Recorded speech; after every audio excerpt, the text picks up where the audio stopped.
अकेला और अकेलापन, एकाकी और एकाकी जीवन। लोग सोचते हैं जब भी समस्या आती है मैं अकेला होता हूँ, या मेरी मुसीबत के समय मैं अकेला था, या फिर मैंने अकेले ने संघर्ष किया और मुकाम हासिल किया। पर सच क्या है, अकेला या भीड़? सच तो यही है, दुनिया की भीड़ में हर इंसान अकेला है। अरे हर इंसान जब अकेला आया है और अकेला ही चला भी जाएगा। साथ का डर तो यहीं से लिया है और ये डर मरने के साथ यहीं छोड़कर भी चला जाएगा। सत्य में डर अंदर है ही नहीं, ये डर तो बाहर से लादा गया है। जन्म से लेकर मरने तक हर समय दूसरे लोग आपको बस हमेशा डराते ही रहते हैं। बच्चा गर्भ में आते ही, उसके दुनिया में आने से पहले ही माँ को डराना शुरू कर देता है। ऐसा किया तो बच्चा गिर जाएगा, वैसा किया तो बच्चा गिर जाएगा। हर समय एक डर के साथ माँ गर्भ में बच्चे को पालती है। खाने का डर, पीने का डर, चलने का डर, सीढ़ियाँ चढ़ने उतरने तक का डर, वजन उठाने का डर, बैठने का डर, एक ऐसा अनजाना डर जिसका असल में कोई भी वजूद नहीं होता है। उसी डर के साथ वो बच्चा संसार में आ जाता है। क्या सही में डर कुछ होता है? ये गलत है और सरासर गलत है। सच केवल इतना है, हमारे ऊपर एक शक्ति है जो जन्म लेती है और उसका काम खत्म हो गया तो स्वयं ही अपने गंतव्य स्थान को चली भी जाती है। अर्थात हर व्यक्ति जो संसार में आता है उसका जन्म लेना बहुत पहले से तय था, इसीलिए तो वो संसार में आता है। हर आत्मा जो कि इंसान स्वरूप में संसार में आता है, उस इंसान को कोई न कोई निश्चित कार्य सौंपा गया होता है जिसको उसे एक अवधि में पूरा करना होता है। इसीलिए वो संसार में आता है और अपना कार्य पूर्ण करता है और फिर दुनिया को टाटा बाय बाय अलविदा करके चला भी जाता है। जन्म लेने और कार्य करने और मृत्यु प्राप्त करने तक सही मायने में मैं को कोई भी स्थान नहीं होता है।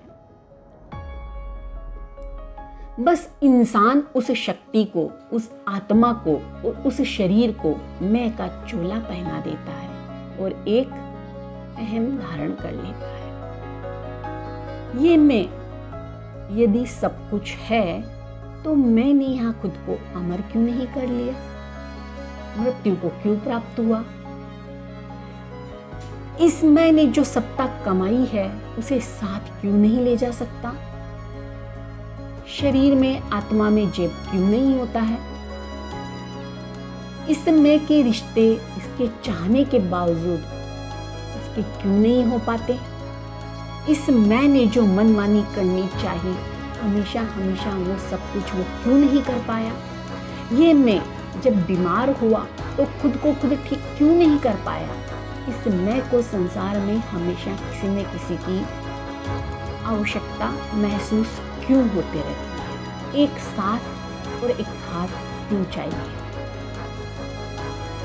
ऐसे बहुत से प्रश्न हैं जो इंसान आज तक दे नहीं पाया। झूठा आडंबर पालता रहता है और खुद के साथ दूसरों को भी भ्रमित करता रहता है। सच इतना ही है, हर वो कार्य अकेले ही शुरू करना पड़ता है जो भविष्य में संसार को नए आदर्श और नए आयाम देते हैं।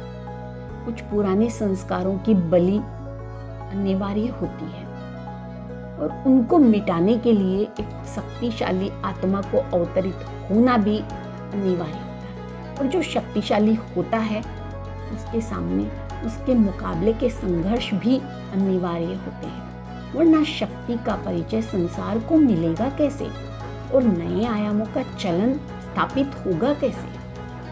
संसार को हमेशा ही ज्ञान की और विवेक की आवश्यकता रहती है। ये ज्ञान भगवान के वो बंदों द्वारा दिया जाता है जिन्हें भगवान वो ज्ञान और मार्गदर्शन देने के लिए भेजता है, और उस ज्ञान को उजागर करने के लिए कुछ बुरी शक्तियों को भी अवतरित अवश्य करता है, जो उस शक्ति को बलशाली बनने में मदद करती है। सत्य केवल इतना है, जो होना निश्चित है वही होता है, जो नहीं होना है वो होता हुआ दिखता भी है तो हो नहीं पाता है।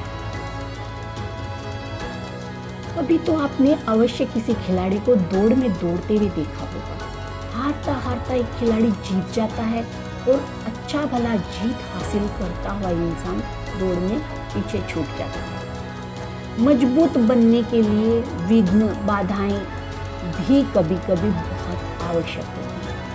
हर आत्मा शक्तिशाली केवल सकारात्मक माहौल में ही प्रोग्रेस करे, आवश्यक नहीं। कोई कोई लोग विशेष शक्ति के साथ जन्म लेते हैं जिनको नेगेटिव माहौल में या नकारात्मक माहौल में कार्य करना अच्छा लगता है। वो उल्टे तरीके से ही कार्य करना पसंद करते हैं या उन्हें उल्टे तरीके से ही बात समझ में आती है। ये सब वैसा ही है जैसे एक बच्चा जब डांटो तो पढ़ने बैठता है, प्रेम प्रेम से बोलो तो कानों पे बात भी नहीं लेता है। बस इसी तरह से कोई अकेला ही सबसे अधिक बुद्धिमान होता है और कोई भीड़ का साथ लेकर बुद्धिमान हो पाता है। बस अकेले होने से मत डरो, अकेलापन भी ऊंचाई पे ले जाने का कारण बनता है।